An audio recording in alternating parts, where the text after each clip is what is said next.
Hi guys, it's Dylan from Bijou Diamond Jewellery in London with another watch review, and today we're looking at a very special watch from Rolex, and that is the Rolex Sea-Dweller Deepsea, and the specific variation we're looking at is the slightly older reference, which is the 116660.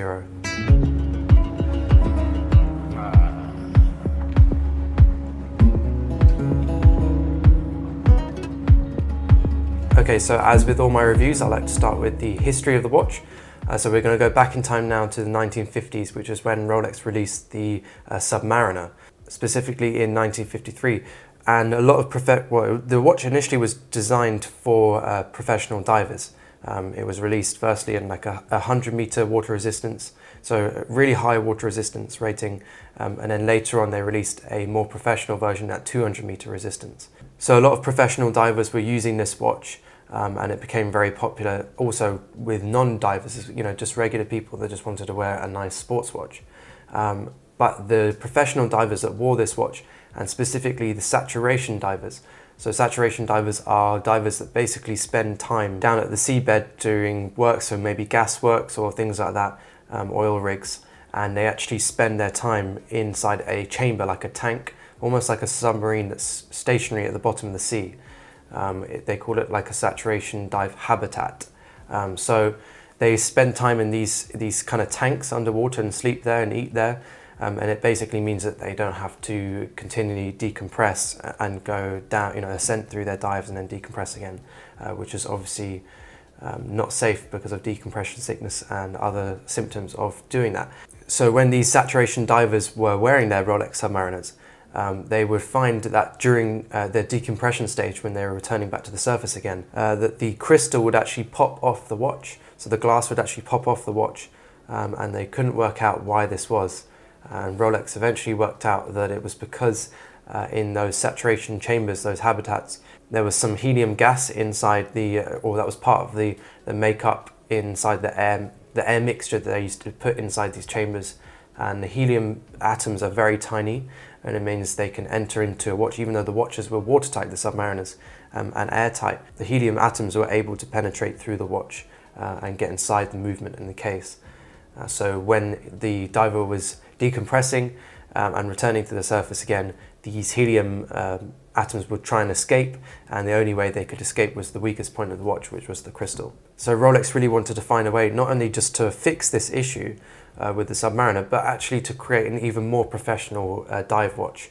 A dive watch really focused at a very small audience of divers, only really the top of the top divers, which were the saturation divers. So they had to think of a way to stop these helium atoms getting inside the watch, and after lots of testing they realized that that wasn't possible. It was just too difficult to make the watch completely airtight to the point that no helium atoms would enter. So they decided that the best route for this was to be able to come up with a valve that would allow the helium atoms to escape from inside the movement, but also not let any not let water and air come in. So in 1967 they made an invention which is the helium escape valve, and that is now patented as well, or was patented back in 1967 by Rolex. It's their invention. And the helium escape valve we can see on the side of this watch, just to next to 9 o'clock on this watch, on the side of the case, and that just, like I said, allows the helium to escape. So when those saturation divers go down, they perform their dives at depth, they're inside their chambers, and then when they return to the surface again during decompression, those helium atoms can escape through the side of the watch. So in 1967 they released the Sea-Dweller officially, and like I said, that was aimed really at professional divers, but the very top of the professional bracket of divers, which was those saturation divers. To a normal diver you would not need this function. The helium escape valve is really only specifically for saturation diving. And the name Sea-Dweller obviously comes from the fact that the audience that this was designed for, i.e. saturation divers, were basically divers that would live in the sea, i.e. those that dwell in the sea. Okay, now we're going to skip a few years on to 2008, so that's it's just over 40 years later on from when the Sea-Dweller was first released. There was a few different variations to the Sea-Dweller in that time period. But the one that we're specifically interested in is the Sea-Dweller Deepsea, which is the one we're looking at here today. And this one here was the one that was released in 2008. And that reference is the 116660. The Deepsea was a massive change to the Sea-Dweller. It was the biggest really since it was first released. It was actually an even more advanced version of the Sea-Dweller. So it was an even more professional version that was capable of even greater depths. In fact, the Deepsea actually features almost a 4,000 meter water resistance. The Submariner, for example, features a 300 meter water resistance. So the difference is absolutely gigantic. And in order for them to be able to achieve that, they had to invent a few different things and completely redesign the watch to be able to withstand that sort of pressure. The water resistance on the Deepsea variant of the Sea-Dweller was actually 3 or 4 times more than the standard Sea-Dweller. Okay, so some of the things they changed on the watch, the most obvious being the fact that it went from a 40mm case size to a 44mm case size, so much larger, much thicker, as for them to be able to accommodate for the extra pressure that the watch was going to be put under at those sorts of depths. Another change to do with the size of the watch was the crystal. Being a weak point of the watch, they had to make sure that was as strong as possible. It's slightly curved, which helps with the strength of the crystal, whereas being flat would be not quite as strong as if it's curved. It means that the pressure is spread over a greater surface area. And the crystal is actually also 5.5mm thick, so it's much thicker than that of a standard Sea-Dweller or a Submariner. Another important addition to this watch was the ceramic bezel. Ceramic bezel is obviously brilliant because they don't wear out over time like the older style bezels do. They're much harder to scratch. They also don't fade color with time. They're overall just a much more hardier material, especially when you're looking at a tall watch like this. It's important to have rugged materials like ceramic on the watch. And another feature that they changed was the lume on the watch. They swapped it out for a much brighter, newer lume, which obviously is appropriate for very, very deep dives where the light levels are very small. So they wanted something that could be as bright as possible. There were a few other changes they made to the watch, but I will skip over those and talk about those a little bit later on. So another watch that was released a little bit after that was quite an important watch was the D-Blue variation of the Deepsea. The D-Blue features a blue to black gradient dial. And now skip another few years on to 2018, last year at Basel, we saw this model be replaced by the 126660. Few changes on that watch, including a new movement and a bigger bracelet. Okay, so that kind of concludes the history for this watch. Let's have a look at some of the features on this piece. So there's quite a lot to talk about on this watch because it's quite an advanced watch from Rolex. There's quite a lot going on this watch. So we're going to start with the clasp. I usually start there.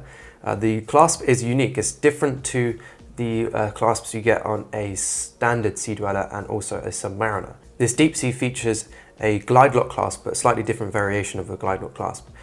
They realized that when divers are down, especially professional divers are down at great depths and they want to adjust the watch, it's not safe for them to take the watch off, especially when you're working in areas where the seabed is sand, which is most areas of the sea. It's kind of more sandy, and that means that the watch could easily be lost if you dropped it off your wrist when you're taking it off to adjust the clasp. So Rolex wanted to come up with a way that the divers could adjust the watch with it still on their wrist, but be able to adjust the watch size. So the glide lock system on this one, you open up your little flip, or your fold over part of the clasp. You open that up, and underneath you pull up another little bit, and that kind of reveals the teeth inside the glide lock clasp and lifts them up so they disengage with the actual bracelet. And this allows you to now pull or push in the bracelet to be able to make it bigger or smaller. All of this is still on your wrist and completely secure. Then you just fold it back down again and then put over your little lock. So much more secure version, much better for people who are actually using this for dives, who don't want the watch coming off if it gets uncomfortable and they have to adjust it underwater. Another important change on this watch is the addition of the flip lock part of the clasp. The flip lock area of the clasp allows for even more extension, and you basically just pull it open and it has kind of these 3 flat plates that extend the bracelet quite significantly. This is obviously really good if you're wearing a very, very thick dive suit, perhaps you're even wearing it over the top of some other instruments as well. It's important for very deep dives where it's extremely cold. So that's just an extra feature Rolex added for those professional divers out there that will be using this for what it's intended for. To the everyday user, you will definitely not be needing this flip lock. There's no way that your wrist will expand or contract that much. It's really designed to be able to go over the top of a wetsuit, and especially a very thick wetsuit. So the standard Submariner glide lock clasp is more than adequate for your wrist movements during the day. Okay, so moving on from the clasp, we have the bracelet. The bracelet is the standard oyster bracelet, all in brushed finish like the Submariner and the Sea-Dweller. Really nice bracelet. It's one of my favorite bracelets, just very much like a utility bracelet. You know, there's nothing too flashy or elegant about it. It's just very much a tool. It's there and it's extremely solid as well. Moving on to the case, we have an absolutely ginormous case. We will start with the case back and work our way towards the dial and the crystal. So the case back is slightly different on this watch versus other Sea-Dwellers and the Submariners. In the fact that this case back is made from titanium, and Rolex did that in an effort basically to try and keep the weight down on this watch, because it became quite a heavy watch when they were designing it, and it is a very heavy watch because the case is so thick, the crystals are very thick, everything has to be very strong and solid on this watch to be able to withstand that sort of pressure at almost 4,000 meters. So they made the case back in titanium to try and keep the weight down. Moving now up onto the rest of the case, very, very thick case we've got here, very deep watch. We have polished sides to the watch and crown, and then brushed tops to the watch. And obviously the back of the watch is also brushed as well. Moving now up onto the bezel, we have a unidirectional bezel, again designed to be able to tell you your duration of dive, so you can count that down. And as I mentioned before, this is made from ceramic with platinum inlays for each of the numbers and the indexes. Onto the crystal now, like I said before, 5.5mm thick, extremely thick. It's also slightly domed versus the Submariners and the Sea-Dwellers. Again, like I said, to be able to kind of displace some of the pressure over a greater area. If you also think about a lot of the capsules that they'll sit in, the habitats, and also the kind of little submarines that they dive down to the depths in, they're usually a bubble, a round shape. Rounder shapes like an egg are usually stronger than just flat. So that's partly why they made this a domed crystal versus a flat crystal. It's all one piece, so there's no cyclops for the date.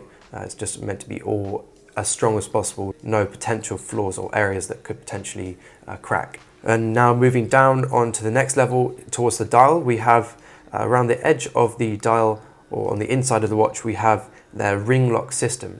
And the ring lock basically is a alloy. It's made from a metal, so it's a piece of metal, a ring of metal inside the watch.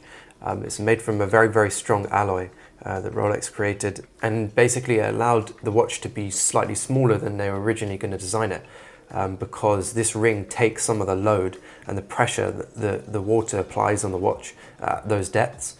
And this ring adds some sort of structural rigidity to the whole watch, helps it not sort of collapse inwards. Moving now down onto the dial, we have really nice big markers with obviously some really bright lume on this watch. We also have a date function. It's quite a simple dial, very similar to a Submariner. Okay, so that concludes the features on this watch. Overall, who do I think this is for, and would I personally own it? Personally, I wouldn't own it because it's 44mm case size. It's a very, very large watch. So for my wrists, about 16.5 centimeters, it's maybe a little bit too big for me.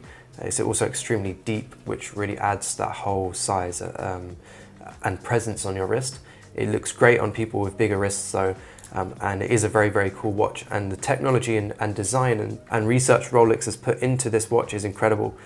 So really, I think this best is suited either for people who have big wrists or people who just really are very enthusiastic about Rolex and their history with diving watches and diving in general. It's an incredible engineering feat, this watch, and for people who enjoy that, it will really, really appreciate what this watch can do and the design on this watch. When Rolex released this watch, I think they knew that it wasn't going to be necessarily as successful as the Submariner.